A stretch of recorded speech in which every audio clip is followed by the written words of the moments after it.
मेरे संसदीय क्षेत्र में वोट चोरी नहीं हुई, वोट चोरी तो हुई, लेकिन वोट चोरी होने के साथ साथ कांग्रेस पार्टी के CWC मेंबर को भी चोरी किया, उम्मीदवार भी चोरी हुआ, मेरा फेस चोरी हुआ और मेरी पार्टी का जो सिंबल था वो भी चोरी हुआ और 1,20,000 वोट लेके फिर भी बांसवाड़ा की जनता ने लोकतांत्रिक तरीके से धमाकेदार आपका सुझाव क्या? और कोरोना काल में जिस तरह से प्रभाव पड़ा था, इसी तरह इस SIR की वजह से शिक्षा पे प्रभाव पड़ा। चुनाव आयोग संबंधित और जनगणना संबंधित हमें अलग से कार्मिक का पद क्रिएट कर देना चाहिए ताकि हमारे शिक्षण व्यवस्था बर्बाद नहीं हो।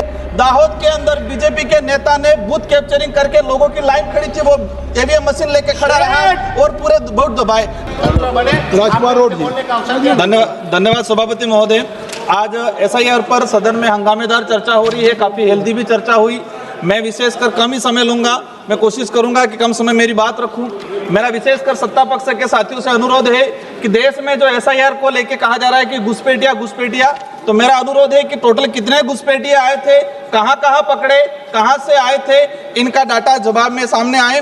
माननीय सभापति महोदय, चुनाव में किस तरह से धांधली होती है मैं बताना चाहूंगा। मेरे संसदीय क्षेत्र बांसवाड़ा के अंदर मेरे सेम नाम से 2 राजकुमार खड़े किए, मेरा सेम फेस उन नॉमिनेशन के अंदर उन्होंने एडिट करके लगाया और मेरी पार्टी का सेम सिंबल लगाया और 1,20,000 वोट मेरे नाम से लेके वो राजकुमार आज तक मैं ढूंढ रहा हूं, मुझे नहीं मिले। माननीय सभापति महोदय, मेरे संसदीय क्षेत्र में वोट चोरी नहीं हुई, वोट चोरी तो हुई, लेकिन वोट चोरी होने के साथ साथ कांग्रेस पार्टी के CWC मेंबर को भी चोरी किया, उम्मीदवार भी चोरी हुआ, मेरा फेस चोरी हुआ और मेरी पार्टी का जो सिंबल था वो भी चोरी हुआ और 1,20,000 वोट लेके फिर भी बांसवाड़ा की जनता ने लोकतांत्रिक तरीके से धमाकेदार आपका सुझाव क्या?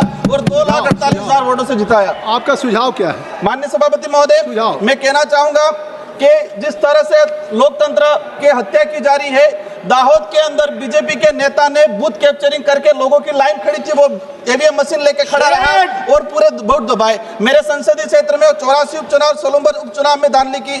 मेरा आपसे अनुरोध है कि इलेक्ट्रॉनिक कोई भी वस्तु हो, हैंग हो सकती है, तो फिर EVM हैंग क्यों नहीं हो सकता है? देश लेवल चुनाव आयोग तो कई बार बैलेट पेपर से चुनाव कराया जाए, तो बैलेट पेपर से चुनाव कराने में किस बात की दिक्कत है कि आप उनको EVM का कई बार डेमो सर, मेरा एक ही मिनट में अपनी बात को रखना चाहूंगा कि कोरोना काल में जिस तरह से प्रभाव पड़ा था, इसी तरह इस SIR की वजह से शिक्षा पे प्रभाव पड़ा। अधिकतर शिक्षक कर्मचारी लगाए। मेरा निवेदन है आपके माध्यम से कि देश के सरकारी शिक्षण संस्थाओं सर 30 सेकंड के लिए, 20 सेकंड चलिए 30 सर, मेरा सुझाव है कि देश के सरकारी शिक्षण संस्थाओं को जिंदा रखना है तो चुनाव आयोग संबंधित और जनगणना संबंधित हमें अलग से कार्मिक का पद क्रिएट कर देना चाहिए ताकि हमारे शिक्षण व्यवस्था बर्बाद नहीं हो। और हम चाहेंगे कि जवाब में आए कि कितने इस अवसर के लिए धन्यवाद सभापति महोदय।